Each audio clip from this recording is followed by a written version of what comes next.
পবিত্র কুরআনের যে আয়াত আমি আপনাদের সামনে তিলাওয়াত করেছি, আয়াতে আল্লাহ পাক রব্বুল আলামিন হযরত ইব্রাহিম আলাইহিস সালামের ব্যাপারে একটি কথা উল্লেখ করেছেন। আল্লাহ বলেন, স্মরণ করো তোমরা তখনকার ঘটনা যখন আল্লাহ ইব্রাহিম আলাইহিস সালামকে কতগুলি কঠিন পরীক্ষা করেছিলেন। এই পরীক্ষা এমন একটা গুরুত্বপূর্ণ ব্যাপার মানব জীবনে। পরীক্ষার জন্যই মানুষকে মানুষ বানানিয়েছে। জীব জানোয়ারের জীবনেও কোনো পরীক্ষা নাই, ফিরিস্তাদের জীবনেও কোনো পরীক্ষা নাই। একমাত্র মানুষকে আল্লাহ পরীক্ষার জন্য সৃষ্টি করেছেন। এই পরীক্ষায় যারা পাশ করবে তাদের জন্যই আল্লাহ জান্নাতের নিয়ামত নির্ধারণ করে রেখেছে। পরীক্ষায় যারা ফেল করবে তাদের জন্যই জাহান্নামের শাস্তি নির্ধারণ করে রেখেছে। কিসের পরীক্ষা? ব্যাপকভাবে সাধারণত সমস্ত মানুষের জন্য একটাই পরীক্ষা, সেটা হলো তুমি হালাল হারামের বিধান মানো কিনা। এই পরীক্ষা আপনাদের কারো জানা থাকলে বলেন তো, হালাল হারাম বিধান মানার পরীক্ষা কি কোনো জীব জানোয়ারের জীবনে আছে? কোনো ফিরিস্তার জীবনে আছে? একমাত্র মানুষের জীবনে। এই পরীক্ষা আল্লাহ পাক রব্বুল আলামিনের সবচেয়ে কঠিন পরীক্ষা। এই হালাল হারামের বিধান মানার পরীক্ষা সকল মানুষের জন্যই আছে। এদের মধ্যে যারা যত বেশি আল্লাহর নৈকট্য লাভ করে তাদের পরীক্ষাটা তত বেশি কঠিন হয়। এজন্য এক হাদিসে আল্লাহ রাসূল বলেন, আসাদ্দুন নাসি বালাআনিল আম্বিয়াউ সুম্মাল আমসাল ফাল আমসাল। দুনিয়াতে সবচেয়ে বেশি কঠিন পরীক্ষার সম্মুখীন হয়ে থাকেন নবীগণ। নবীগণের নবীগণের পথে যে যত বেশি অগ্রসর হবে সে তত কঠিন পরীক্ষার সম্মুখীন হবে। তো হযরত ইব্রাহিম আলাইহিস সালাম একজন বিশিষ্ট নবী হওয়ার সুবাদে আল্লাহ বেশ কতগুলি কঠিন পরীক্ষা করেছিলেন ইব্রাহিম আলাইহিস সালাম। এর মধ্যে একটি পরীক্ষা ছিল নমরুদ কর্তৃক অগ্নিকুণ্ডে নিক্ষিপ্ত হওয়ার পরীক্ষা। নমরুদ অগ্নিকুণ্ড প্রজ্বলিত করল ইব্রাহিম আলাইহিস সালামকে জীবন্ত সেই অগ্নিকুণ্ডে নিক্ষেপ করে দেওয়ার জন্য। ইব্রাহিম আগুনে ঝাঁপ দিতে রাজি হলেন, নমরুদের সাথে আপোষ করতে রাজি হলেন। কেমন সহজ পরীক্ষাটা! আরেকটা পরীক্ষা ছিল হযরত ইব্রাহিম আলাইহিস সালামের প্রথম ছেলে ইসমাঈল আলাইহিস সালাম যখন তরুণ বয়সের, তখন আল্লাহ হুকুম দিলেন, আমি আল্লাহকে সন্তুষ্ট করার জন্য একমাত্র ছেলে ইসমাঈলকে কুরবানি করে ফেল। ইতস্তত করেছিলেন ইব্রাহিম, না হাসি মুখে জবাই করার জন্য প্রস্তুত হয়ে গিয়েছিলেন? এটা কেমন সহজ পরীক্ষাটা! এভাবে বেশ কতগুলি কঠিন পরীক্ষা করেছিলেন আল্লাহ। ইব্রাহিম ইসলাম বিশিষ্ট নবী হিসাবে বেশ কতগুলি কঠিন পরীক্ষার সম্মুখীন করেছিলেন। আমার মতো দুর্বল ইমানের অধিকারী এত কঠিন পরীক্ষার সম্মুখীন হলে আল্লাহই ভালো জানে পাস করতো না ফেল করত। সাধারণ বান্দার জন্য আল্লাহ এত কঠিন পরীক্ষা করেন না। সাধারণ বান্দার জন্য সাধারণ পরীক্ষা, এবং সাধারণ পরীক্ষাটা হলো হালাল হারামের বিধান মানার পরীক্ষা।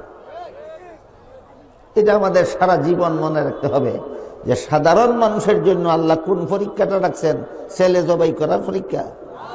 না অগ্নিকুণ্ডে ঝাঁপ দেওয়ার পরীক্ষা, না শুধু হালাল হারামের বিধান মানার পরীক্ষা? মাত্র এইটাই।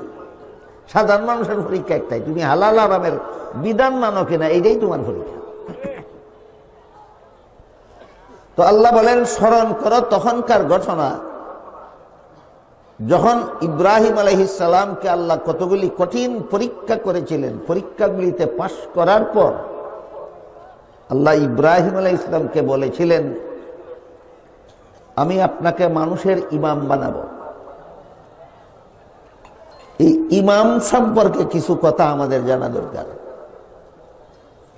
যেমন ভাবে পরীক্ষা সম্পর্কে কিছু জরুরি কথা অতি সংক্ষেপে হইলেও আমি বলেছি।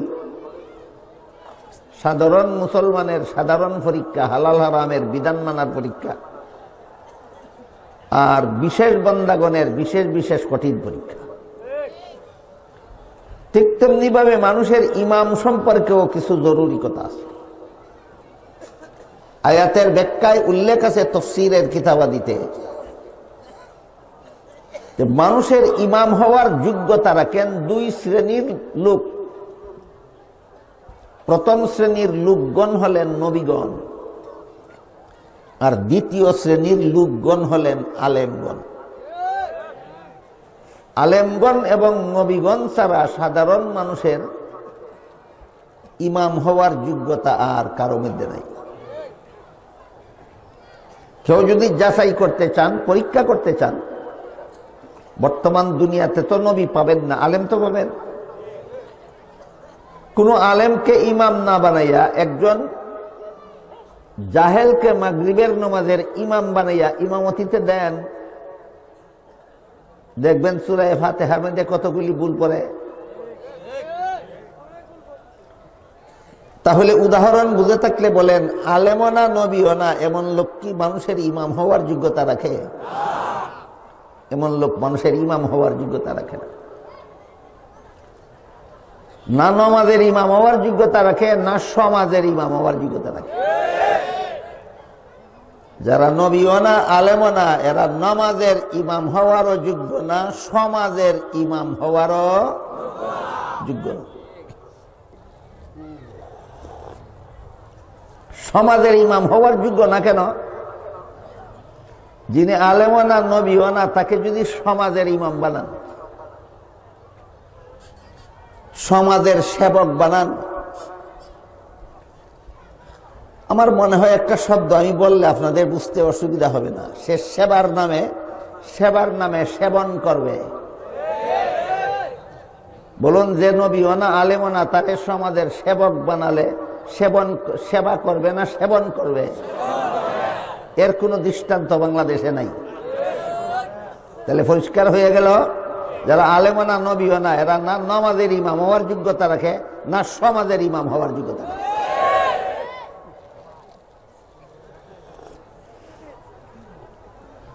আপনারা যারা রাজনীতি করেন, আমি কোনো রাজনৈতিক দল করি না, যে আমার ব্যক্তিগত ব্যাপার, এই ব্যাপারে কেউ প্রশ্ন করবেন না।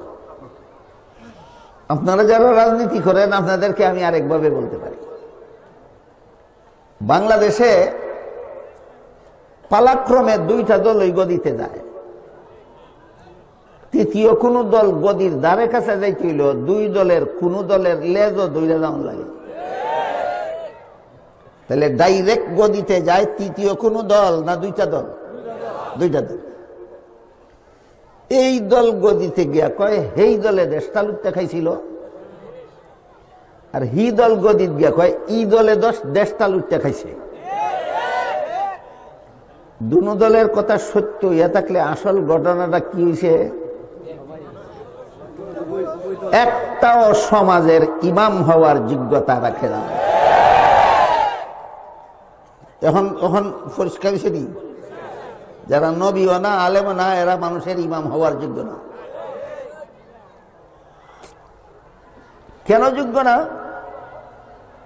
কারণ নবীগণ এবং আলেমগণের অন্তরে একটা চেতনা সদা সর্বদা জাগ্রত থাকে। সেটা হইল, যে কোনো রকমের অপকর্ম যদি দুনিয়াতে করি, আর দুনিয়ার কোনো মানুষ যদি আমাকে ধরতে নাও পারে, শেষ বিচারের দিন আল্লাহর কাছে জবাব দিতে হবে। এই ভয় সবচেয়ে বেশি জাগ্রত থাকে নবীগণের অন্তরে, আর নবীগণের পরে এই ভয় বেশি জাগ্রত থাকে আলেমগণের অন্তরে। এই জন্য নামাজের ইমাম বানাইলেও চিন্তা করে ভুল করলে আল্লাহর কাছে কি জবাব দেব। সমাজের ইমাম বানাইলেও চিন্তা করে কারচুপি করলে আল্লাহর কাছে কি জবাব দেব। এর পরে যদি আর কোন শ্রেণীকে আপনি ইমাম বানান নমাজের, নমাজও নষ্ট হবে, ইমাম বানান সমাজের, সমাজও নষ্ট হবে। কাজেই আয়াতের ব্যাখ্যায় মুফাসসিরিনে কেরাম লিখেছেন, মানুষের ইমাম হওয়ার যোগ্যতা রাখেন দুই দল। প্রথম দলের নাম নবীগণ, দ্বিতীয় দলের নাম আলেম।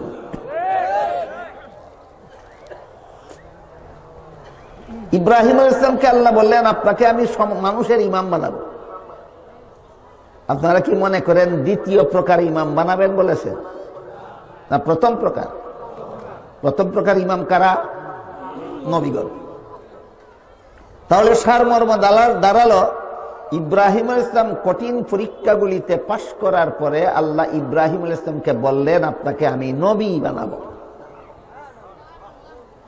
তখন ইব্রাহিম আলাইহিস সালাম আল্লাহর কাছে একটা আবেদন করলেন, হে আল্লাহ, শুধু আমাকে নয়, আমার পরবর্তী প্রজন্মকেও নবী বানান, আমার বংশের মধ্যে যারা পরে পরে জন্ম হবে এদেরকেও নবী বানান। আল্লাহ বলেন, ঠিক আছে, আমি পরবর্তীদেরকেও নবী বানাবো, কিন্তু বংশভিত্তিক নয়। শুধু আপনার বংশে জন্ম হইলে নবী হইবে এমন কথা নেই। আমার নবী বানানির ফাউন্ডেশন হলো বেগুনাহ হওয়া। ইব্রাহিম নবীর বংশধর হওয়া শর্ত নয়, বেগুনাহ হওয়া শর্ত। কি শর্ত?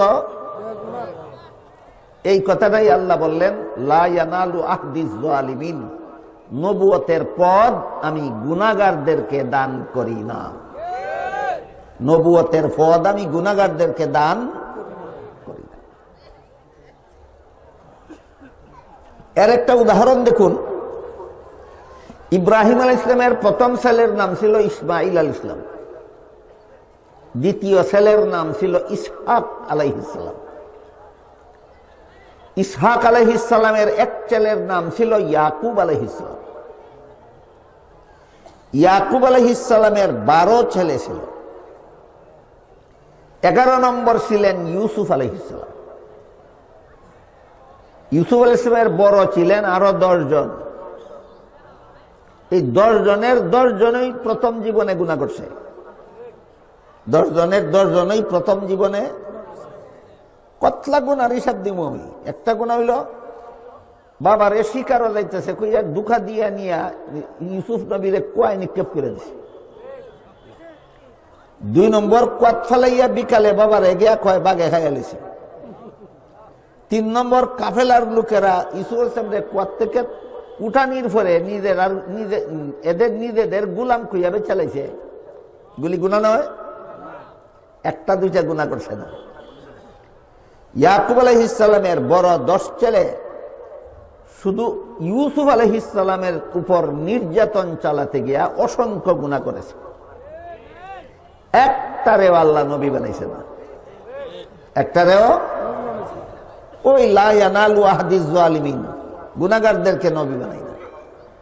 প্রমাণ পাওয়া গেল, ইউসুফ আলাইহিস সালাম জন্ম থেকে মৃত্যু পর্যন্ত একটা গুনাহ করেননি, আল্লাহ তাকে নবী বানাইছে।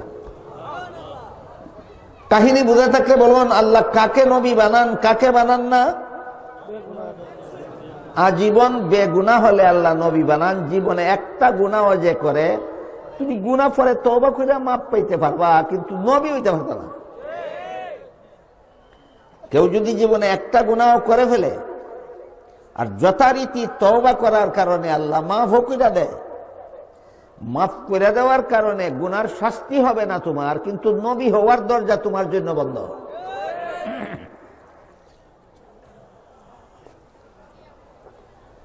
বলুন তো, ইউসুফ আলাইহিস সালামকে আল্লাহ নবী বানাইলেন কেন? জীবনে একটা গুনাহ করেছিলেন। বড় 10 ভাইকে নবী বানালেন না কেন? গুনাহ করেছিলেন।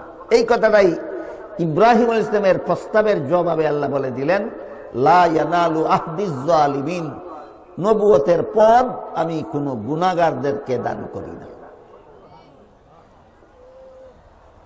এটা হলো আল্লাহর এই মূলনীতিটা হলো সমস্ত নবী রাসূলগণের বেলায় প্রযোজ্য।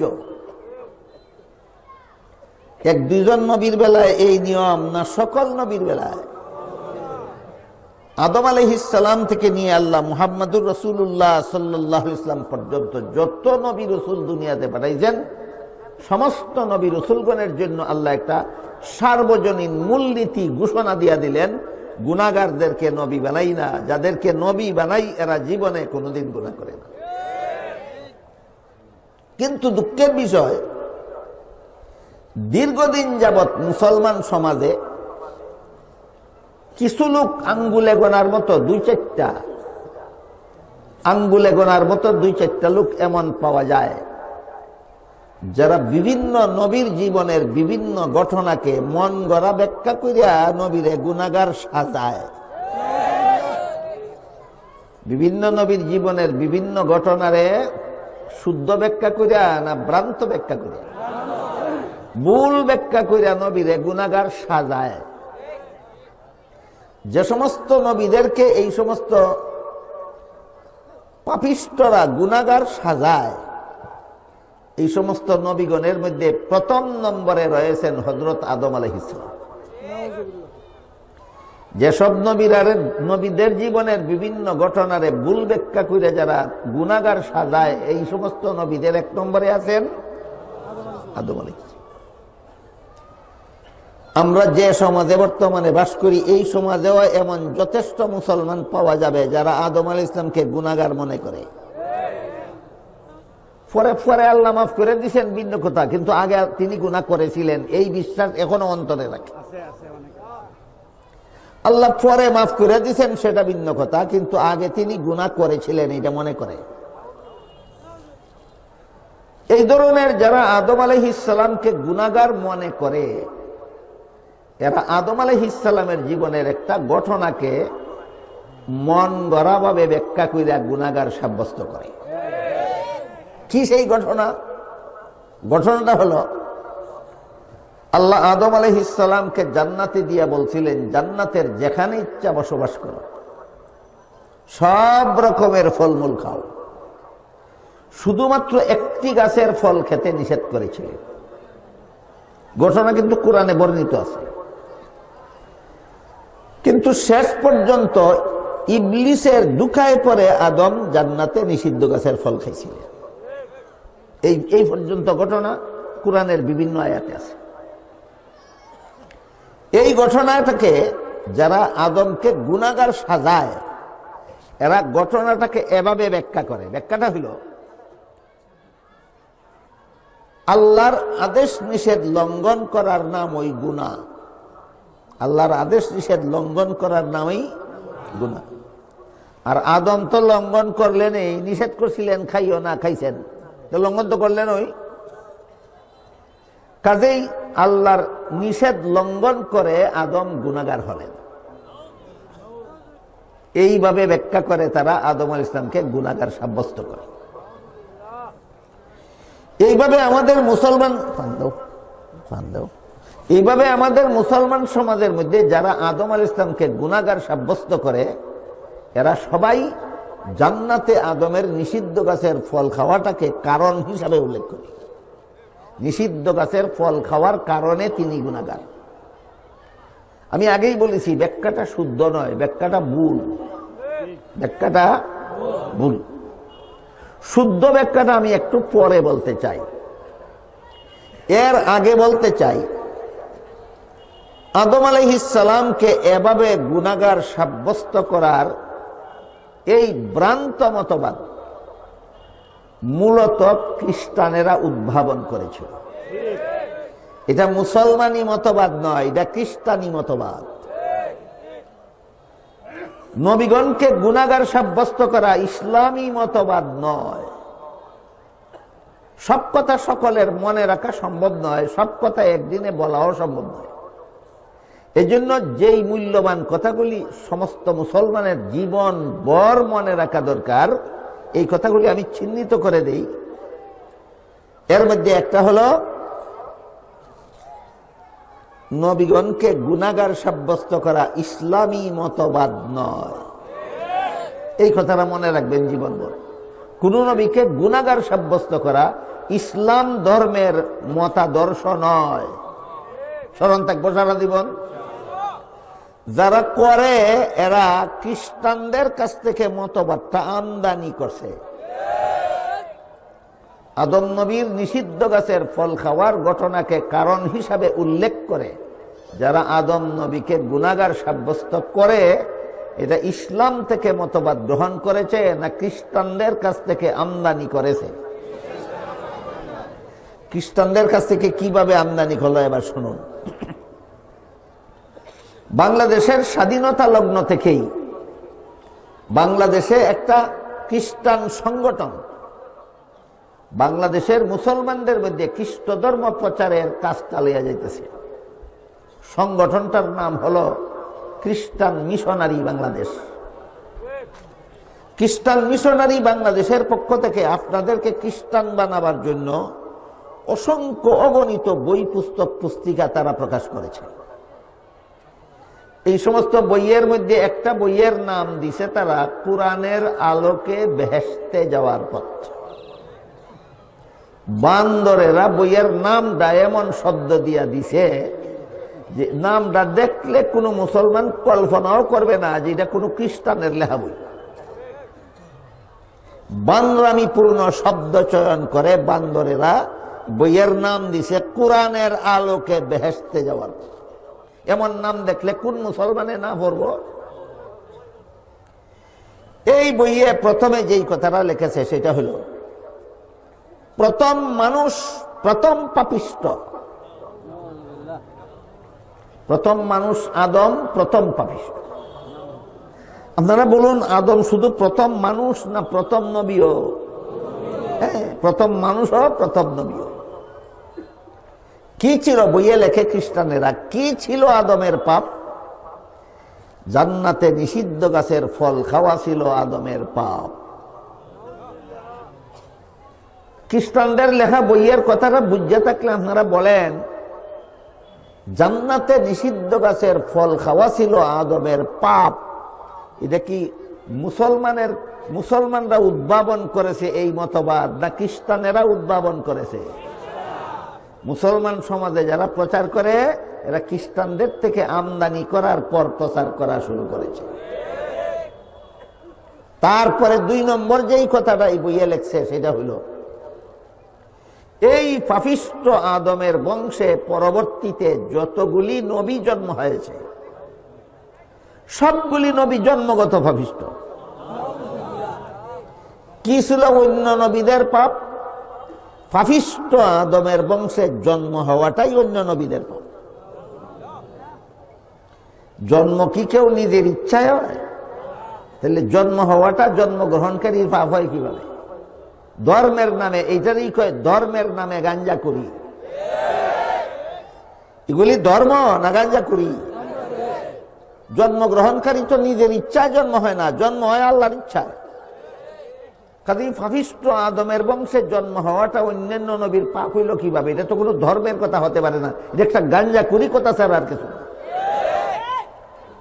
2 নম্বর কথাটা এটাই লিখেছে যে পাপিষ্ট আদমের বংশে পরবর্তীতে যত নবী জন্মগ্রহণ করেছে সবগুলি নবী জন্মগত পাপিষ্ট। এদের পাপ হইল পাপিষ্ট আদমের বংশে জন্ম হওয়াটাই এদের পাপ।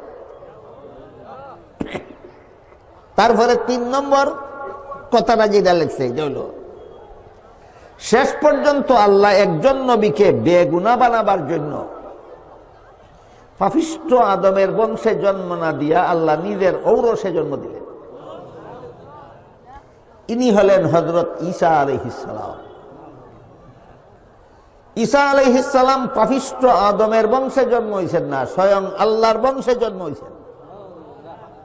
এই কারণে ঈসা নবী হইলেন একমাত্র নিষ্পাপ নবী, বেগুনাহ নবী। একদিকে তিনি বেগুনাহ নবীও আবার আল্লাহর পুত্র। এর পরের গাঞ্জাখুরি কথাগুলি কইলে আমি ঘন্টার পর ঘন্টা কইয়া শেষ করতে পারবো না। আপাতত 3টা কথা শোনাইলাম, ধর্মের নামে গাঞ্জাকুরি মতবাদের প্রচারক খ্রিস্টানদের লিখিত বইয়ের 3টা কথা শোনাইলাম। একটা হলো প্রথম নবী আদম প্রথম পাপিষ্ঠ, দ্বিতীয়টা হলো আদমের বংশের জন্মগ্রহণকারী সকল নবী পাপিষ্ঠ, তৃতীয়টা হলো একজন নবীকে নিষ্পাপ বানাবার জন্য আল্লাহ এই নবীকে আর পাপিষ্ঠ আদমের বংশে জন্ম না দিয়া নিজের ঔরসে জন্ম দিলেন। পবিত্র কুরআনের সূরা ইখলাসের শুরুতে আল্লাহ বলেন, কুল হুয়াল্লাহু আহাদ আল্লাহুস সামাদ লাম ইয়ালিদ ওয়া লাম ইউলাদ। লাম ইয়ালিদের অর্থ হলো আল্লাহ পিতা হয়ে কোনো সন্তান জন্ম দেন না, ওয়া লাম ইউলাদের অর্থ হলো আল্লাহ কোনো পিতার সন্তান হিসাবে জন্মগ্রহণ করেন না। সোজা কথায় আল্লাহ কেউ বাপ না কেউ হতো না, আল্লাহ কেউ বাপ না হতো না। খ্রিস্টানেরা কয় আল্লাহ যিশু খ্রিস্টের বাপ, আল্লাহ বলেন আল্লাহ কারো বাপ না। তাইলে কোরআনের কথাটাই ভুল, খ্রিস্টানদের কথাটাই ঠিক না? কোরআনের কথা ঠিক, খ্রিস্টানদের কথা গাঞ্জাকুরি। এবার খ্রিস্টানদের এই বইয়ের রেফারেন্স গুলি বুঝে থাকলে এবার বলুন, জান্নাতে নিষিদ্ধ গাছের ফল খাওয়ার কারণে আদমকে গুনাহগার সাব্যস্ত করা মুসলমানি মতবাদ না খ্রিস্টানি মতবাদ? খ্রিস্টানদের বইয়ে মতবাদটা লেখা আছে কিনা? লেখা আছে। ওইখান থেকে একদল নামদারি মুসলমান এই ভ্রান্ত মতবাদ, নবীগণকে গুনাহগার সাজাবার মতো ভ্রান্ত মতবাদ মুসলমান সমাজে প্রচার করে বেড়াচ্ছে। অনেকদিন আগের থেকেই এমন কিছু খ্রিস্টানের দালাল মুসলমান সমাজে নবীগণকে গুনাহগার বলে অপপ্রচার চালাচ্ছে। আমার এতক্ষণের কথা যারা বুঝতে পেরেছেন, আশা করি তাদের একটা কথা বুঝতে আর অসুবিধা হবে না। সেটা হলো, যে সমস্ত মুসলমান পরিচয়ধারী নবীগণকে গুনাহগার বলে এরা খ্রিস্টানদের দালাল। মুসলমান পরিচয় দেয় আর নবীরে গুনাহগার কয়, যেই লোকটাই নিজেরে মুসলমান পরিচয় দেয় আর নবীরে গুনাহগার কয়, এ নিঃসন্দেহে খ্রিস্টানের দালাল। এমন একজন দালাল প্রায় দুই যুগ ধরে এমন একজন দালালের আবির্ভাব হয়েছে উপমহাদেশে, তার নাম হলো কুখ্যাত সাদ। এই দালালের নাম কুখ্যাত সাদ। সাদ এক বক্তৃতায় কয়, জাকারিয়া আলাইহিস সালাম আল্লাহর দরবারে শাস্তিযোগ্য অপরাধ করেছিল। এই শাস্তিযোগ্য অপরাধের নাম ওই পাপ। আর পাপকে ফার্সি ভাষায় বলে গুনাহ, আরবি ভাষায় বলে জুরুম। শাস্তিযোগ্য অপরাধকে বাংলা ভাষায় পাপ বলে, ফার্সি ভাষায় গুনাহ বলে, আরবি ভাষায় জুরুম বলে। তাহলে সাদের বক্তৃতার সারমর্ম হইল জাকারিয়া আলাইহিস সালাম পাপিষ্ট। খ্রিস্টানেও কয় জাকারিয়া পাপিষ্ট, সাদেও কয় জাকারিয়া পাপিষ্ট। কে কার দালাল? কে মনিব? কে? সাদ হইল দালাল আর খ্রিস্টানরা হইল মনিব। আরেক বক্তৃতায় কয় সাদ ইউসুফ আলাইহিস সালাম পাপিষ্ট।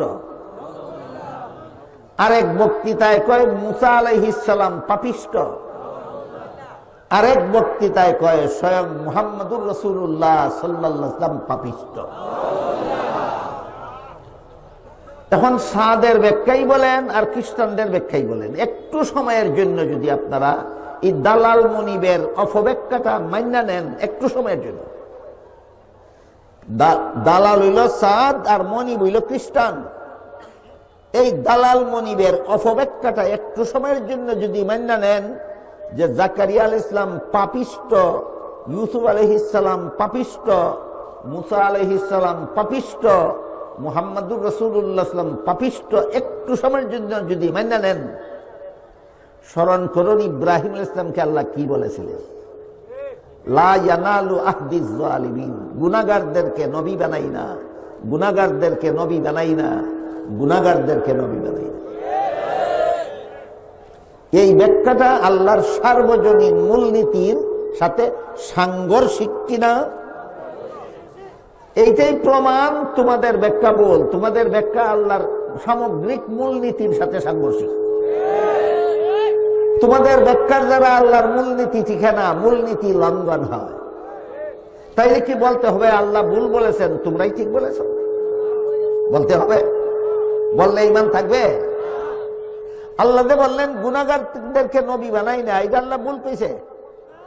সাদে যে কইছে এরা গুনাহগার, এটাই ঠিক, এমন কথা বিশ্বাস করলে ঈমান থাকবে কোন মুসলমানের? এত সুজা কথা আজকাল বুঝাইয়া কুল পাওয়া যায় না এই সাজ্জানি গোষ্ঠীরে। সাদের এত আনুগত্য যারা করে, আনুগত্যরেই আরবি ভাষায় এত আত কয়। এই জন্য সাদের আনুগত্যকারীদেরকে এত আতি বলা হয়। আমি আতা আতি কই, এরা এত আতি না আতা আতি। এমনি এমনি কইলে হইব না, দলিল প্রমাণ লাগবে।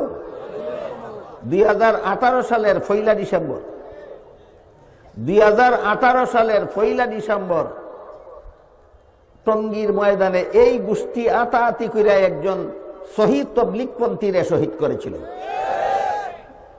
2024 সালের 18 ডিসেম্বর আবার এই টঙ্গীর ময়দানে এই কুখ্যাত সন্ত্রাসী খুনি গুন্ডা বাহিনী আবার আতাআতি করে 4 জন সঠিকপন্থী তবলিগীকে শহীদ করেছে। পরে আমার হাতে সময় তাহে কি না, এই জন্য একটা কথা আগে ভাগে বললে ফেলি, সেটা হইল খ্রিস্টান জাতির একটা কুস্বভাব আছে, ইহুদি জাতির আরেকটা কুস্বভাব আছে। খ্রিস্টান জাতির কুস্বভাব হইল নবীগণকে অপরাধী সাব্যস্ত করা। এই কথাটা মনে রাখবেন জীবনভর।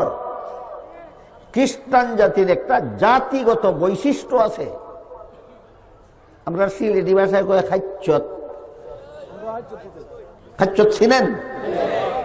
খ্রিস্টান জাতির একটা গোষ্ঠীগত খাচ্চত আছে, এটা হইল নবীগণকে অপরাধী সাব্যস্ত করা। কোরআনের আলোকে বেহেশতে যাওয়ার পথ, এই বইটা তার জ্বলন্ত প্রমাণ। বুঝে থাকলে বলেন খ্রিস্টান জাতির খাচ্চতটা কি? নবীগণকে অপরাধী সাব্যস্ত করা। ইহুদি জাতির খাচ্চত আল্লাহ কোরআনের বিভিন্ন আয়াতে বলেছেন, এরা নবীগণকে হত্যা করা এদের খাচ্চত। নবীগণকে হত্যা করা ইহুদি জাতির খাচ্চত। 7 গোষ্ঠীর মধ্যে উভয় খাচ্চত আছে। 7 গোষ্ঠীর মধ্যে উভয় খাচ্চত আছে। এরা নবীগণকে আসামিও বানায়, আবার নাইবে নবী শহীদ তবলিগপন্থীদেরকে হত্যাও করে।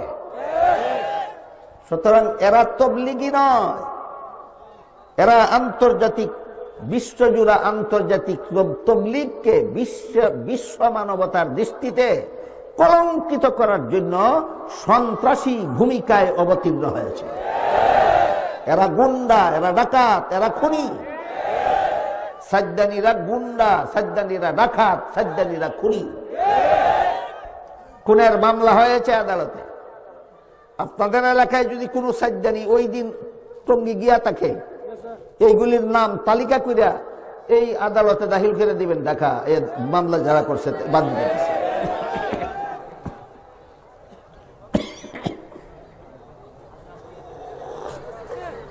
আবার ফাঁকে ফুঁকে কিছু অতি উদার মানুষও পাওয়া যায়।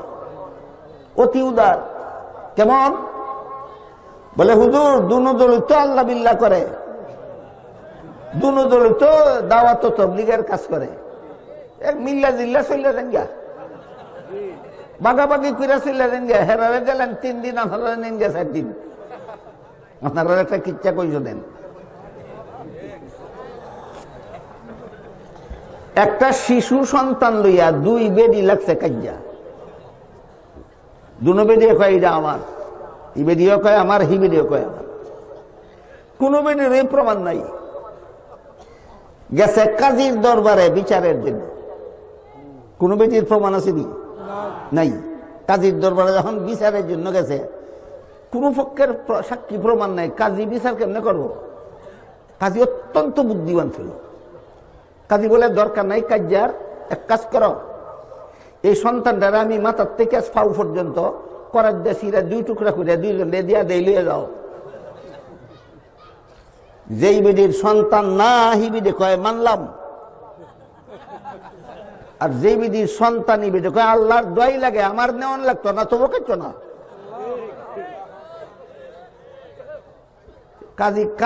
কাজী যেভাবে রায়টা দিছিল, আজকাল যারা কয় তবলিগের দুই দল একত্র হইয়া যায়, ভাগাভাগি করে নিনগা কাকরাইল মসজিদার ভাগাভাগি করে নিনগা টকগির ইস্তেমা, এরা জ্যান্ত সন্তানকে কাটটা দুই টুকরা কইরা মোরলগিরি করতে চায়।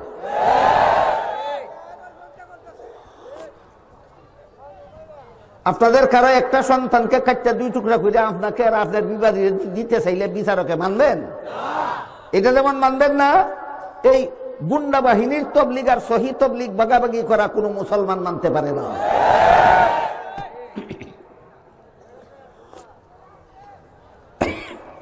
আপনাদের এলাকায় সাজ্জানি বাহিনীর কোন সদস্য থাকলে আমি পরিষ্কারভাবে বলে দিতে চাই, এদের নাম তালিকা করুন। ঢাকা যেই আদালতে এদের বিরুদ্ধে খুনের মামলা হয়েছে সেই আদালতে তালিকা পেশ করুন। আদালতে যাইতে না পারেন যারা আদালতে খুনের মামলা করেছেন, তাদের কাছে তালিকা পৌঁছে দিন। এদেরকে সমস্ত মসজিদে প্রবেশাধিকার নিষিদ্ধ করুন। এদের সাথে সকল কাজকর্ম বয়কট করুন, নাইলে কিয়ামতের দিন আল্লাহর কাছে জবাব দিতে পারবেন না। ডাকাতদেরকে তবলিগি বললেন কেন? গুন্ডাদেরকে তবলিগি বললেন কেন? খুনিদেরকে তবলিগি বললেন কেন? সন্ত্রাসীদেরকে তবলিগি বললেন কেন? আল্লাহর কাছে কি জবাব দিবেন? এবার মূল কথার দিকে ফিরে যাই। বলেছিলাম এই সাজ্জানীদের অপব্যাখ্যা এবং খ্রিস্টানদের অপব্যাখ্যা যদি এক মুহূর্তের জন্য মেনে নেওয়া হয় যে নিষিদ্ধ গাছের ফল খাওয়ার কারণে আদম গুনাহগার হয়েছেন, তাহলে সকল নবীর বেলায় আল্লাহর নির্ধারিত সার্বজনীন মূলনীতি ঠিক থাকে না, লঙ্ঘন হয়। এটাই প্রমাণ তোমার ব্যাখ্যাটা ভুল। আল্লাহর মূলনীতি ঠিক থাকে না, যার ব্যাখ্যার দ্বারা তার ব্যাখ্যা যে ভুল, এর প্রমাণ এটাই। তাই এবার প্রশ্ন জাগে, তাহলে সহি ব্যাখ্যা কোনটা? এবার সহি ব্যাখ্যার কথা আপনাদেরকে কই। কোরআন শরীফ আজকে নাযিল হইছে না প্রায় ১,৫০০ বছর আগে? কোরআন শরীফের আয়াতগুলির তাফসীর আর ব্যাখ্যা আজকে নতুন শুরু হয়েছে না ১,৫০০ বছর আগের থেকেই শুরু হয়েছে? আহলে সুন্নাত ওয়াল জামাতের যে সমস্ত মুফাসসিরিনে কেরাম কোরআনের সহি ব্যাখ্যা লিখেছেন, প্রায় সবগুলি তাফসীরের কিতাবে আদমের নিষিদ্ধ গাছের ফল খাওয়ার সহি ব্যাখ্যা লেখা আছে। আদমের নিষিদ্ধ গাছের ফল খাওয়ার সহি ব্যাখ্যা লেখা আছে। কি সেই ব্যাখ্যা? বেশ কয়েকটা সহি ব্যাখ্যা লেখা আছে। আপনারা যদি বলেন আমি একটা ব্যাখ্যা বলবো, একটা বলবো। আপনারা যদি বলেন দুইটা বলতাম, দুইটা বলবো। আপনারা যদি বলেন তিনটা সহি ব্যাখ্যা শোনাইতাম, তিনটা বলবো। কটা শুনবেন? তাহলে শুনেন।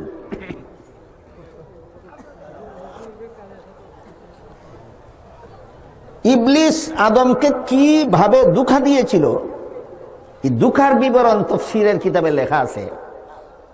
তখন ওই ইবলিস জান্নাত থেকে বহিষ্কৃত।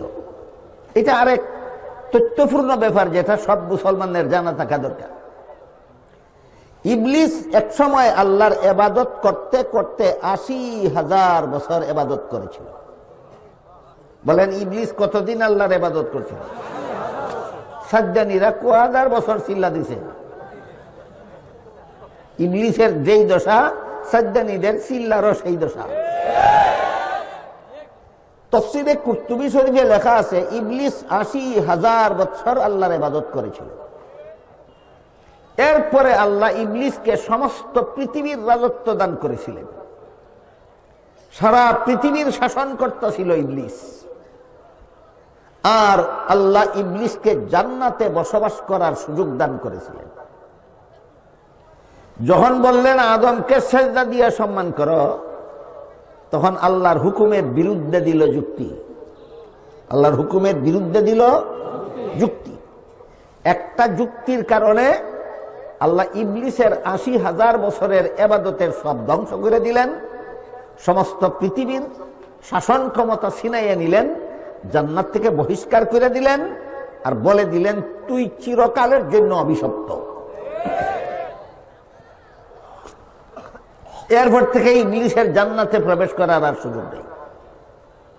তারপর আল্লাহ আদম সৃষ্টি করে জান্নাতে দিলেন, হাওয়া সৃষ্টি করলেন, বললেন সব গাছের ফলমূল খাও, একটি গাছের ফল খাইবা না। এমন অবস্থায় ইবলিস জান্নাতে প্রবেশের সুযোগ আছে? নাই। তাই জান্নাতের দরজার বাইরে দাঁড়াইয়া ইবলিসে আদম হাওয়ারে ডাক্কা কয়, قال ما نهاكما ربكما عن هذه الشجرة إلا أن تكونا ملكين أو تكونا من الخالدين। জান্নাতের গেটের বাইরে দাঁড়াইয়া ইবলিসে কয়, ও আদম হাওয়া, আল্লাহ তোমরা একটা গাছ দেখাইয়া বলছিলেন এই গাছের ফল খাইবা না, আল্লাহ ঠিকই বলছিলেন, তোমরা বুঝতে ভুল করছো। ওই আরম্ভ হইল ইবলিসের বাটপারিটা। আল্লাহ একটা গাছ দেখাইয়া কইছিলেন এই গাছের ফল খাইবা না, আল্লাহ ঠিকই কইছেন, তোমরা বুঝতে ভুল করছো। কি ভুল করছি আমরা? কয় আল্লাহ একটা গাছ দেখাইয়া কইছে এই গাছের ফল খাইবা না, তোমরা বুঝা নিছো এই জাতের কোন গাছের ফল খাইবা না, এই ভুলটা তোমরা করছো। আল্লাহ একটা গাছ দেখাইয়া কইছেন এই গাছটার ফল খাইবা না, তোমরা বুঝা নিছো এই জাতীয় কোন গাছের ফল খাইবা না, বুঝতে ভুল করছো। যেই গাছ দেখাইয়া কইছেন আল্লাহ এই গাছের ফল খাইবা না, এই গাছের ফল কোনদিন খাইও না, এই জাতের আর একটা গাছের ফল খাও, এর দ্বারা তোমরা চিরস্থায়ী জান্নাতি হইয়া যাইবা। আল্লাহর নিষেধ লঙ্ঘন হইতো না, আর তোমরাও চিরস্থায়ী জান্নাতি হইয়া যাইবা। আল্লাহর নিষেধ লঙ্ঘন হইব বুঝাইছে না হইতো না বুঝাইছে? এরপরে ক্ষতি হইব বুঝাইছে না লাভ হইব বুঝাইছে? ওই আদম হাওয়া মনে করলেন এই জাতের আরেকটা গাছের ফল খাইলে যদি আল্লাহর নিষেধ লঙ্ঘন না হয় আর আমরারও একটা উপকার হয়, তাইলে তো হে কথাটা খারাপ কইছে না। এই দুকায় ফিরা আদম হাওয়া দুইজন যেই গাছ দেখাই আল্লাহ কইছিলেন ইটার ফল না খাইয়া এই জাতের আরেকটা গাছের ফল খাইলেন। কাহিনী বুঝে থাকলে বলুন, জেনে শুনে আদম জান্নাতে আল্লাহর নিষেধ লঙ্ঘন করেছিলেন? জেনে শুনে? জেনে শুনে লঙ্ঘন না করলে গুনাহ করলে হয়। আমি আপনারা একটা কথা জিজ্ঞাসা করি, রমজান মাসের সেহরি কান্নি সেহরি সুবে সাদিকের পরে না আগে? আগে। আপনার কাছে গড়ি নাই, আপনার কাছে গড়ি নাই। 7টা বাজলে, কথার কথা, 7টা বাজলে সেহরির টাইম শেষ হইয়া যাবো গা, 7টার আগে আগে সেহরি খাওয়া শেষ করার লাগবো। আপনার কাছে গড়ি নাই। আপনার পাশের ঘরের হিন্দু লোকটায় কয় আমার কাছে গড়ি আছে, মাত্র 3:30 বাজে, খাইলাও। খাইয়া সাইরা খাইয়া সারছেন, এমনি আপনার দুস্থ আইয়া গড় ঢুকছে, দুঃখা কয়ে 4:30 বাজে তুমি সেহরি খাইলা কেমনে? কয় না আমার তো হিন্দু লোকটাই কইছে 3:30 বাজে। বলেন আপনি 4:30 বাজে যাই না সেহরি খাইছিলেন না 3:30 বাজে যাই না? এবার বলেন আপনার কি পরিমাণ গুনাহ হইল? কেন? হুকুম লঙ্ঘন হয়েছে না? লঙ্ঘন হয়েছে, লঙ্ঘন হয়েছে। হুকুম ছিল 4টার ভিতরে সেহরি খাইয়া শেষ করো, আপনি 4:30 পর্যন্ত খাইছেন, হুকুম ঠিক রয়েছে না লঙ্ঘন হয়েছে? কিন্তু গুনাহ হবে না কেন? লঙ্ঘন হয়েছে যে এটা জান না লঙ্ঘন করছেন না, না জান না লঙ্ঘন করছেন। এই সময় এই কারণে আপনি রোজা কাজা করা লাগবে, কিন্তু গুনাহ হবে না। তুমি যদি না জান না আল্লাহর হুকুম লঙ্ঘন করলে গুনাহ হয় না, তাইলে তোমার বাবার বাবার বাবা 14 গোষ্ঠীর বাবা আদমে না জান না হুকুম লঙ্ঘন করলে গুনাহ হয়। বাটপার তুই ইতিহাস শিখছস কোথায়?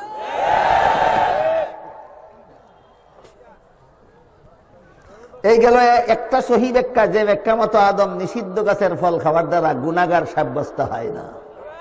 বুঝলেন? আর কটা কইতাম? আরো 2টা রয়েছে। ধরেন আপনি রোজা রাখছেন, রোজাদারের জন্য আল্লাহ কোরআনে বলেন ফাকুলু ওয়াশরাবু হাত্তা ইয়াতাবায়্যানা লাকুমুল খাইতুল আবয়াদু মিনাল খাইতিল আসওয়াদি মিনাল ফাজর সুম্মা আতিম্মুস সিয়ামা ইলাল লাইল। এর মর্ম হইল আল্লাহ বলেন সুবে সাদিকের পূর্ব পর্যন্ত সেহরি খাও, আর সূর্য অস্ত যাওয়া পর্যন্ত খানা পিনা বন্ধ রাখো। এটা নিয়ম। সুবে সাদিকের আগ পর্যন্ত খাইলেন, আর সূর্য অস্ত যাওয়ার আগ পর্যন্ত খানা পিনা বন্ধ রাখলেন। এই হইল আপনার রোজা।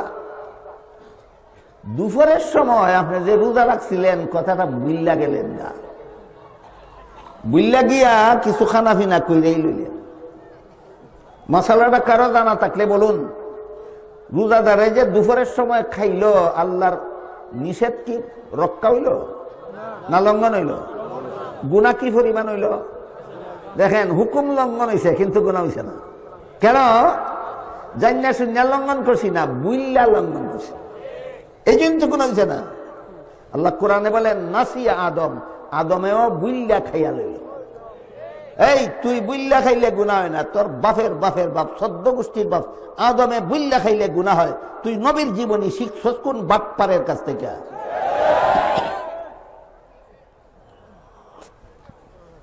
কটা গেল? আরেকটা ব্যাখ্যা হইল, মানুষের জীবনে কোনো কাজে গুনাহ হয়, কোনো কাজে সওয়াব হয়। দুনিয়ার জীবনে কোনো কাজে সওয়াব হয়, কোনো কাজে গুনাহ হয় দুনিয়ার জীবনে। দুনিয়াতে আসার আগের জীবনেও সব গুনাহ নাই, দুনিয়ার থেকে বিদায় হইয়া গেলে আর কোনো কাজে সব গুনাহ নাই। বলেন, দুনিয়াতে আসার পর সাবালক হলে পরে মুমিন মুসলমানদের জন্য 5 বেলা নামাজ পড়া ফরজ কিনা? না পড়লে গুনাহ নেই? গুনাহ। আপনারা দুনিয়াতে আসার আগে কবেলা ফরজ নামাজ পড়ছিলেন? গুনাহ হইল না কেন? আপনারা পূর্বপুরুষ যারা দুনিয়ার থেকে বিদায় হইয়া কবরবাসী আছেন, এরা দৈনিক কবার ফরজ নামাজ পড়ে? গুনাহ। তাইলে সব গুনার সম্পর্ক কোন জীবনের সাথে? দুনিয়াতে আসার আগেরটা না পরেরটা না দুনিয়ারটা? এবার বলেন, আদম নিষিদ্ধ গাছের ফল খাইছিলেন কোন জীবনে? এটার সাথে সওয়াবের কোনো সম্পর্ক নাই, গুনার কোনো সম্পর্ক নেই। তফসিরের কিতাবে লেখা আছে সাজ্জানির দল কাজ্জানির দল পরশ না কেন, শিখস না কেন? খ্রিস্টানদের দালালি করতে গিয়া ভুল ব্যাখ্যা কইরা নবীরে গুনাহগার সাব্যস্ত করস। তাহলে জান্নাতে আদমের নিষিদ্ধ গাছের ফল খাওয়ার ভুল ব্যাখ্যাটা মুসলমানদের মস্তিষ্ক প্রসূত নয়, এটা খ্রিস্টানদের কাছ থেকে দালালেরা আমদানি করেছে। সহি ব্যাখ্যা হলো, এই জান্নাতে আদমের নিষিদ্ধ গাছের ফল খাওয়া গুনাহ ছিল না। এটা হইল সহি ব্যাখ্যা, জান্নাতে আদমের নিষিদ্ধ গাছের ফল খাওয়া গুনাহ ছিল না। কোন কোন নবীর নামে কোন কোন আয়াতে বা হাদিসে গুনাহ শব্দটা উল্লেখ আছে।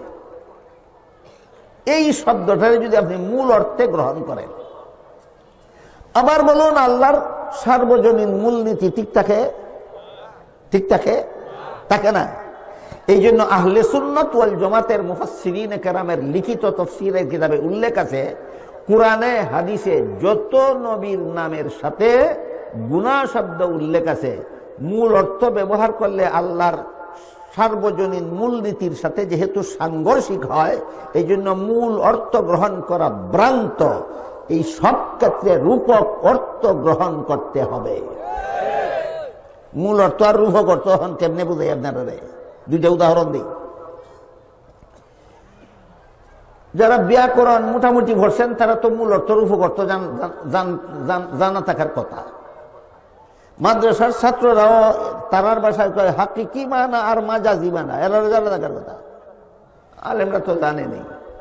কিন্তু যারা আলেমও না, মাদ্রাসার ছাত্রও না, স্কুলের ব্যাকরণের ছাত্রও না, এরা কেমনে বুঝবে মূল অর্থ কারে কয় আর রূপক অর্থ কারে কয়? এই জন্য এদের বুঝাবার জন্য আমি দুই একটা উদাহরণ দিই, শুনুন। ওই যে সেহরি খাওয়া সম্বলিত আয়াতে আল্লাহ বলেন, ফাকুলু ওয়াশরাবু হাত্তা ইয়াতাবায়্যানা লাকুমুল খাইতুল আবয়াদু মিনাল খাইতিল আসওয়াদি মিনাল ফাজর। তোমরা ততক্ষণ পর্যন্ত সেহরি খাও যতক্ষণ পর্যন্ত সাদা সুতা আর কালা সুতার রং পরিষ্কার দেখা না যায়। যতক্ষণ পর্যন্ত সাদা সুতা আর কালা সুতার রং পরিষ্কার দেখা না যায়। আয়াত নাযিল হওয়ার পরে একজন সাহাবী সেহরি খাইতে বসলেন, এক পায়ে বানলেন একটা সাদা সুতা, আর এক পায়ে বানলেন একটা কালো সুতা। যতক্ষণ পর্যন্ত সাদা কোনটা কালা কোনটা দেখা না যায় ততক্ষণ মধ্যে সেহরি খাইলেন। ঘটনা পরের দিন রসুলের দরবারে পেশ করা হয়।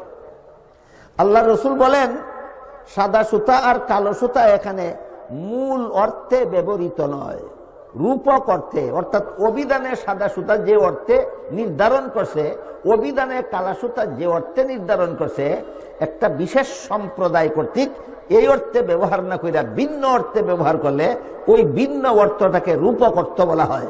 আল্লাহ রসুল বলেন, এখানেও সাদা সুতা কালো সুতা মূল অর্থে নয়, রূপক অর্থে আল্লাহ ব্যবহার করেছেন। দুইটা শব্দের রূপক অর্থ হইল, বুররাতে পূর্বাকাশের ঘন কালো রঙকে আল্লাহ এখানে কালো সুতা বলেছেন, আর রাত পোহাবার আগে পূর্বাকাশ যখন ফর্সা হয়ে সাদা রং ধারণ করে, আকাশের সাদা রঙকে আল্লাহ এখানে সাদা সুতা বলেছেন। এবার বলেন, সাদা সুতা আর কালো সুতা বলতে আমরা সচরাচর যা বুঝি সেটা কি অর্থ? মূল অর্থ। সাদা সুতা আর কালো সুতা বলতে আমরা সচরাচর যেটা বুঝি এটা হইল মূল অর্থ। আর আল্লাহ যে সাদা সুতা বলতে আকাশের সাদা রং আর কালো সুতা বলতে আকাশের কালো রং বুঝালেন, যে মূল অর্থ না রূপক অর্থ? ঠিক তেমনি ভাবে কুরআনে হাদিসে কোন নবীর নামে যদি গুনাহ শব্দ উল্লেখ পাওয়া যায়, মূল অর্থ ধরে নিলে আল্লাহর মূলনীতির সাথে সাংঘর্ষিক হয়। সুতরাং মূল অর্থ ধরে নেওয়াটাই ভুল, এখানে রূপক অর্থে ধরে নিতে হবে। গুনাহ শব্দ মূল অর্থে ব্যবহৃত নয়, নবীদের নামে গুনাহ শব্দ রূপক অর্থে ব্যবহৃত। রূপক অর্থের আর একটা উদাহরণ দিই। আল্লাহ পাক রব্বুল আলামিন মুসলমানদের ঐক্যের রূপরেখা নির্ণয় করে সূরা আলে ইমরানের 103 নম্বর আয়াতে বলেন, ওয়াতাসিমু বিহাবলিল্লাহি জামিআন ওয়ালা তাফাররাকু। হে মুমিন মুসলমানেরা, তোমরা আল্লাহর রশি, এই রশি শব্দটা এখানে রূপক অর্থে। রশির মূল অর্থ হইল আঁশ জাতীয় কোনো কিছু পাকাইয়া যে দড়ি বুনা হয়, এটারে কি কইলেন দাদা? এইটার নাম হইল, এটা রশির মূল অর্থ। রশি শব্দের মূল অর্থ হইল আঁশ জাতীয়। আঁশ ফাটের আঁশও হইতে পারে, নারিকেলের চুলার আঁশও হইতে পারে, আঁশ তো কত কিছু হইতে পারে। আঁশ জাতীয় কোনো কিছুকে পাকাইয়া যে দড়ি পাকানো হয়, এটাকে মূল অর্থে রশি বলা হয়। আল্লাহ বলেন সূরা আলে ইমরানের 103 নম্বর আয়াতে আল্লাহ বলেন, হে মুমিন মুসলমানেরা, তোমরা আল্লাহর রশিকে শক্তভাবে ধারণ করার মাধ্যমে ঐক্যবদ্ধ হও। আল্লাহ আসমান থেকে কোনো দড়ি জমিন দুলাইয়া দিছেনি? তাহলে আল্লাহর দড়ি দিলা যে ঐক্যবদ্ধ হইতাম, আল্লাহ কইল দড়ি হইতাম কই? মুফাসসিরিনে কেরাম লিখেছেন, এখানে দড়ি মূল অর্থে আল্লাহ ব্যবহার করছেন না, রূপক অর্থে ব্যবহার করেছেন। দড়ি, এখানে দড়ি শব্দ, এই রশি শব্দ দড়ি অর্থে নয়, এখানে রশি শব্দটাকে আল্লাহর দ্বীন অর্থে ব্যবহৃত হয়েছে। কাজে আয়াতের অর্থ হইল, হে মুমিন মুসলমানেরা, তোমরা আল্লাহর দ্বীনকে শক্তভাবে ধারণ করার মাধ্যমে ঐক্যবদ্ধ হও। বলুন, এই আয়াতে সূরা আলে ইমরানের 103 নম্বর আয়াতে হাবলুল্লাহ শব্দটা মূল অর্থে ব্যবহার করেছেন আল্লাহ না রূপক অর্থে? যেমন ভাবে এখানে হাবলুল্লাহ শব্দকে আল্লাহ মূল অর্থে ব্যবহার না করিয়া রূপক অর্থে ব্যবহার করেছেন। সেহরির আয়াতে আল্লাহ সাদা সুতা কালো সুতা শব্দ দুইটা মূল অর্থে ব্যবহার না করিয়া রূপক অর্থে ব্যবহার করেছেন। ঠিক তেমনি ভাবে যত আয়াতে যত নবীর নামে গুনাহ শব্দ ব্যবহার করেছেন, মূল অর্থে ব্যবহার না করিয়া রূপক অর্থে ব্যবহার করেছেন। কেন? মূল অর্থে ব্যবহার করলে আল্লাহর সার্বজনীন মূলনীতির সাথে সাংঘর্ষিকতা সৃষ্টি হয়।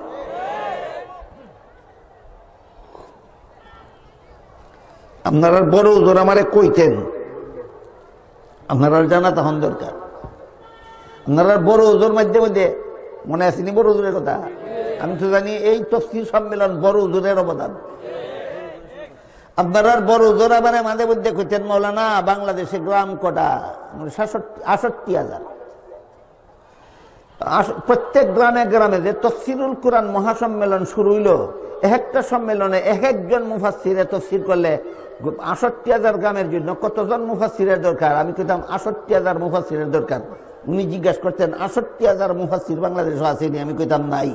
তখন কইতেন তাইলে আপনি স্মরণ রাখেন এই তফসিরের নামেও ভবিষ্যতে এই দেশে ফিতনা হবে। গুড়ার ডিমও তফসির কোন উস্তাদের কাছে পড়ছে না, পড়ে থাকলেও পরীক্ষা দিছে না, পরীক্ষা দিলেও পাস করছে না। এই সমস্ত অপদার্থরা কোরআন তফসিরের নামে সাফাবাজি করব। বড় জোর আমার এই কথা বারবার কইতেন যে কোরআন তফসিরের নামে সাফাবাজি করব। ফানিবাত না কোরআন তফসির, পুরা মরিচ দামাইকা খেয়া লাইবা। কোরআনের তফসির উস্তাদের কাছে পড়ার জন্য, শেখার জন্য, বোঝার জন্য, যোগ্যতা অর্জন করার জন্য একাধারে 15টি বছর মাদ্রাসায় লেখাপড়া করতে হয়। এরই একটা উদাহরণ, আজকাল যারা নবীর আরে গুনাহগার কয়, সাহাবায়ে কেরামের সমালোচনাকে হালাল মনে করে, এরা সূরা আলে ইমরানের 103 নম্বর আয়াত দিয়া দলিল দেয়। সূরা আলে ইমরানের 103 নম্বর আয়াতে আল্লাহ সমস্ত মুমিন মুসলমানদেরকে বলেছেন তোমরা ঐক্যবদ্ধ হও। এমনি কইছে ঐক্যবদ্ধ হইতো না কোনো কিছুতে দইরা, কোন কিসেতে দইরা, কিসেতে দইরা? এই হাবলুল্লাহর রূপ করতে হইল আল্লাহর দিন। আল্লাহর দিন পালন করে ঐক্যবদ্ধ হও। ইহান কয় না, আগের হান কয় না, খালি পরের হান কয়। যারা নবীর আরে গুনাহগার কয়, যারা সাহাবায়ে কেরামের সমালোচনা করে, এরা আজকাল আপনারা সবাইরা দাওয়াত দেয়, কয় আল্লাহ সূরা আলে ইমরানের 103 নম্বর আয়াতে বলছেন সব মুসলমান ঐক্যবদ্ধ হও। প্ল্যাটফর্ম ঐক্যবদ্ধ হও বলার আগে আল্লাহ প্ল্যাটফর্ম চিহ্নিত করে দিয়েছেন। প্ল্যাটফর্মের নামও কয় না, খালি কয় ঐক্যবদ্ধ হও। আল্লাহ প্ল্যাটফর্ম যেখানে উল্লেখ করে দিয়েছেন অমুক প্ল্যাটফর্মে গিয়া মুসলমানের ঐক্যবদ্ধ হও, সেখানে প্ল্যাটফর্ম না কইয়া শুধু ঐক্যবদ্ধ হও কেন বলে? হয়তো কোরআনের তাফসীর কোন উস্তাদের কাছে শিখছে না, আর যদি শিক্ষা দেয় তাহলে ভ্রান্ত মতবাদে ঐক্যবদ্ধ হওয়ার জন্য এই ভ্রান্ত মতবাদীরা আপনাদেরকে দাওয়াত দেয়। এই জন্য ঐক্যবদ্ধ হওয়ার ব্যাপারটা ক্লিয়ার হইয়া যাওয়া দরকার। আপনারা বলুন, উপমহাদেশের ইতিহাস সম্পর্কে যাদের মোটামুটি ধারণা আছে, আপনারা বলুন নবাব সিরাজউদ্দৌলার পক্ষে সম্ভব ছিল মীর জাফরের সাথে ঐক্যবদ্ধ হওয়া? কেন? ঐক্যবদ্ধ হওয়ার মানে হলো বিজাতির হাতে নিজেকে ধ্বংস করে দেওয়া। ইংরেজের দালালের সাথে ঐক্যবদ্ধ হওয়ার মানে হইল মুসলমান জাতিকে বিজাতির হাতে ধ্বংস করে দেওয়া। যেমন ভাবে সিরাজউদ্দৌলার পক্ষে সম্ভব ছিল না ইংরেজের দালাল মীর জাফরের সাথে ঐক্যবদ্ধ হওয়ার, ঠিক তেমনি ভাবে বর্তমান সমাজের সঠিকপন্থী মুসলমানদের পক্ষে সম্ভব নয় ইংরেজের দালাল সাতপন্থীদের সাথে ঐক্যবদ্ধ হওয়া। সূরা আলে ইমরানের 103 নম্বর আয়াতে আল্লাহ ঐক্যবদ্ধ হও আগে বলেছেন, আল্লাহর দিন পালনের মাধ্যমে আগে বলেছেন? আল্লাহর দিন পালনের মাধ্যমে ঐক্যবদ্ধ হও, দিন পালনের মাধ্যমে ঐক্যবদ্ধ। আজকে থেকে কেউ যদি আপনাদেরকে ঐক্যবদ্ধ হওয়ার কথা বলে, জিজ্ঞাসা করবেন কথাটা কোরআনের কোন আয়াতে ভাইছো? এই আয়াতটা কইলাম কইব, কইলে পরে কইবেন আল্লাহ কি ঐক্যবদ্ধ হওয়ার কথা আগে বলছেন না প্ল্যাটফর্মটা আগে ঠিক করে দিছেন? প্ল্যাটফর্মটা কি? আল্লাহর দিন। আল্লাহর দিনের কথা বলছ না বেটা, তুই বদ্দিনে মতবাদ পোষণ করস, তোর মুখে ঐক্যের কথা শোভা পায় না। এখন আল্লাহর দিন বলতে আমরা কি বুঝবো? এই প্রশ্নের জবাব একটু ব্যাপক, লম্বা। আমি শর্টকাটে একটি মাত্র উদাহরণ দেব আজকে আপনাদের সামনে যে আমরা আল্লাহর দিন বলতে কি বুঝবো। পবিত্র কোরআনের সূরায়ে সূরার 13 নম্বর আয়াতে আল্লাহ বলেন আকিমুদ্দিন। এই যে দিন, আকিমুদ্দিন, এখানে দিন শব্দকে আল্লাহ ইসলামের সহি আকীদা অর্থে ব্যবহার করেছেন। সূরায়ে সূরার 13 নম্বর আয়াতে যে আল্লাহ বলছেন আকিমুদ্দিন, এখানে দিন অর্থ ইসলামের সহি আকীদা। আকিমুদ্দিনের অর্থ হলো ইসলামের সহি আকীদায় অটল থাকো। সহি আকীদার পিওর বাংলা হইল বিশুদ্ধ মতবাদ। আয়াতের অর্থ হলো মুসলমানেরা তোমরা ইসলামের বিশুদ্ধ মতবাদে অটল থাকো, এইটাই তোমাদের দিন। বলেন আপনাদের দিন কোনটা? ইসলামের নামে ভ্রান্ত মতবাদ আপনাদের দিন, না ইসলামের বিশুদ্ধ মতবাদ? এতক্ষণের কথা যারা বুঝেছেন তারা বলুন, নবীগণকে গুনাহগার মনে করা ইসলামের বিশুদ্ধ মতবাদ না ইসলামের নামে ভ্রান্ত মতবাদ? নবীগণকে খুন করা ইসলামের বিশুদ্ধ মতবাদ না ইসলামের নামে ভ্রান্ত মতবাদ? সাহাবায়ে কেরামের সমালোচনা করা ইসলামের বিশুদ্ধ মতবাদ না ইসলামের নামে ভ্রান্ত মতবাদ? তিরমিজি শরীফের বর্ণিত হাদিসে রাসূল করিম সাল্লাল্লাহু আলাইহি ওয়াসাল্লাম বলেন, ইযা রাআইতুমুল্লাযীনা ইয়াসুব্বুনা আসহাবি ফাকুলু লানাতুল্লাহি আলা শাররিকুম আও কামা ক্বালা আলাইহিস সালাতু ওয়াসসালাম। রাসূল বলেন, হে আমার উম্মত মুসলমানেরা, তোমরা যখন ওই সমস্ত লোকদের দেখতে পাবে যারা আমার সাহাবাদের সমালোচনা করে, এদেরকে বলে দিও আমার সাহাবা সমালোচকদের উপর আল্লাহর লানত। তাহলে সাহাবাদের সমালোচনা করা আল্লাহর সহিদিন না দিনের নামে ভ্রান্ত মতবাদ? নবীগণকে অপরাধী সাব্যস্ত করা সহিদিন না দিনের নামে ভ্রান্ত মতবাদ? সুতরাং যারা নবীগণকে গুনাহগার সাব্যস্ত করে, সাহাবাদের সমালোচনা করে, এদের মুখে ঐক্যের দাওয়াত নির্লজ্জতা ছাড়া আর কিছু নয়। আল্লাহ বলেননি নবীগণকে অপরাধী বানিয়ে ঐক্যবদ্ধ হও, আল্লাহ বলেননি সাহাবাদের সমালোচনা করে ঐক্যবদ্ধ হও। আল্লাহ বলেছেন, হাদিসে কুরআনে মিলাইয়া সারমর্ম দাঁড়াইল, আল্লাহ বলেছেন নবীগণকে বেগুনাহ বিশ্বাস করে ঐক্যবদ্ধ হও, সাহাবায়ে কেরামের সমালোচনা হারাম বিশ্বাস করে ঐক্যবদ্ধ হও।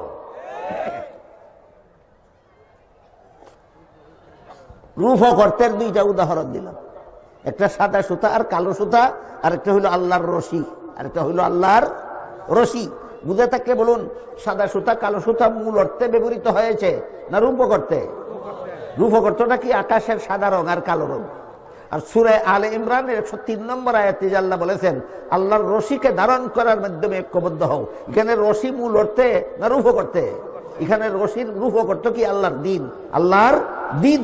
আর সূরা সূরার 13 নম্বর আয়াতে আল্লাহ বলে দিয়েছেন ইসলামের বিশুদ্ধ মতবাদের নাম আল্লাহর দিন, ইসলামের নামে ভ্রান্ত মতবাদ আল্লাহর দিন নয়। সুতরাং ভ্রান্ত মতবাদীদের সাথে কোনো মুসলমানের ঐক্য হতে পারে না। মুসলমানের ঐক্য হবে একমাত্র ইসলামের বিশুদ্ধ মতবাদের ভিত্তিতে। ক্লিয়ার হইল না আজকে মুসলমানের ঐক্যবদ্ধ হওয়ার মূলনীতি? না কোনো মূলনীতি নাই? ওগুলো তোমরা সবাই আমার দল ঐক্যবদ্ধ হও, হি দলে কয় আমার দল ঐক্যবদ্ধ হও, ই দলে কয় আমার দল ঐক্যবদ্ধ হও। আল্লাহ বলেন তোমার দল আর আমার দল ঐক্যবদ্ধ হওয়ার প্ল্যাটফর্ম নয়, আল্লাহর শহীদ দিন পালন করা মুসলমানের ঐক্যবদ্ধ হওয়ার প্ল্যাটফর্ম। আর শহীদ দিন কারে কয়? এটা সূরার 13 নম্বর আয়াতে বলে দিয়েছেন ইসলামের বিশুদ্ধ মতবাদ। বলুন, নবীগণকে গুনাহগার সাব্যস্ত করা ইসলামের বিশুদ্ধ মতবাদ না ইসলামের নামে ভ্রান্ত মতবাদ? সাহাবাদের সমালোচনাকে হালাল মনে করা ইসলামের বিশুদ্ধ মতবাদ না ইসলামের নামে ভ্রান্ত মতবাদ?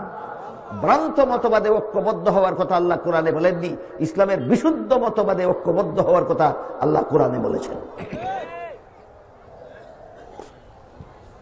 সর্বশেষে সাদ সাহেবের একটা কুফুরি বক্তৃতার কথা শুনেন। কুফুরি আল্লাহ পাক রব্বুল আলামিন পবিত্র কোরআনের এক আয়াতে বলেন ইন্নাকা লা তাহদি মান আহবাবতা ওয়ালাকিন্নাল্লাহা ইয়াহদি মান ইয়াশা।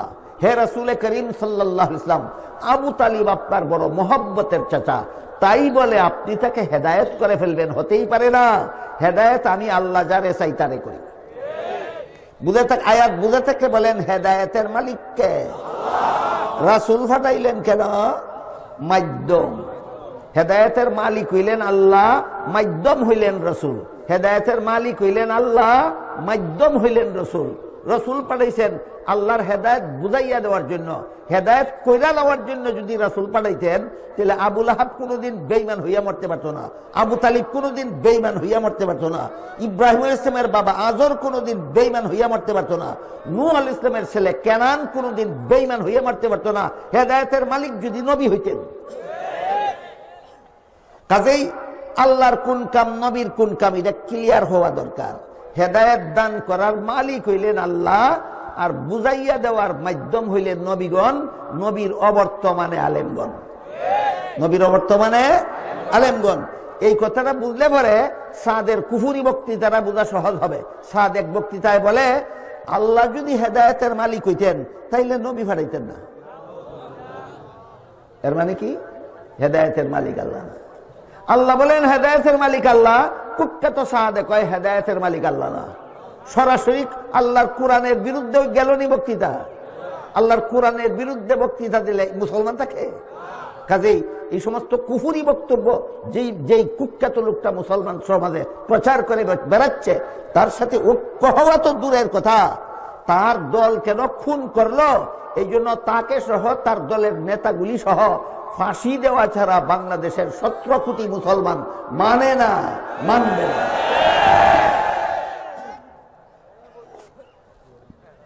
আল্লাহ আপনাদের আমাদের সবাইকে নবীগণ সম্পর্কে যেসব কথা বলা হলো, সাহাবায়ে কেরাম সম্পর্কে যেসব কথা বলা হইল, আদমের নিষিদ্ধ গাছের ফল খাওয়া সম্পর্কে যেসব কথা বলা হইল, মুসলমানদের ঐক্য সম্পর্কে যে মূলনীতির কথা বলা হইলো, এইগুলি বুঝে নিজেদের জীবনে ফিট করার তৌফিক দান করুন। সবাই বলুন আমিন।